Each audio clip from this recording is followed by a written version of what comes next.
ఈ మధ్యలో మనము పిల్లలేక బాధపడే వాళ్ళ నంబర్స్ ఇంక్రీజ్ అవుతున్నాయి. ఫర్టిలిటీ రేట్స్ ఆర్ డిక్రీజింగ్ అనమాట. సో సహజంగా చూస్తే మీరు గమనిస్తే ఏజ్ ఆఫ్ మ్యారేజ్ ముందు లేడీస్ అనేది 23-24 ఇయర్స్లో పెళ్లి చేసుకునేవాళ్ళు. ఇప్పుడు ఆల్మోస్ట్ 30. సో ఆ ఏజ్ ఆఫ్ మ్యారేజ్ షిఫ్ట్ అయిన వల్ల మనం చాలా ప్రాబ్లమ్స్ చూస్తున్నాం. అదొకటి.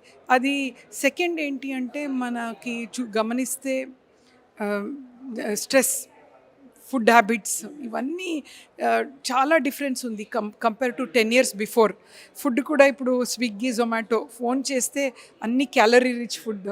సో ఫుడ్ ఒకటి problem. And home made food చాలా తక్కువ మంది తింటున్నారు. ఫాస్ట్ ఫుడ్ అన్నట్టు దీంట్లో ప్రిజర్వేటివ్స్ వేస్తున్నారు. అండ్ దెన్ స్లీప్ డిప్రివేషన్, చాలామంది కరెక్ట్ టైంలో పండుకోవట్లేదు, 2-3 ఆ టైంలో. సో మెలటోనిన్ అనే హార్మోన్ రిలీజ్ అవ్వటము ఉంటుంది, బాడీ రిజ్యూనేట్ అవ్వాలి. So society is taking a different trend అన్నట్టు.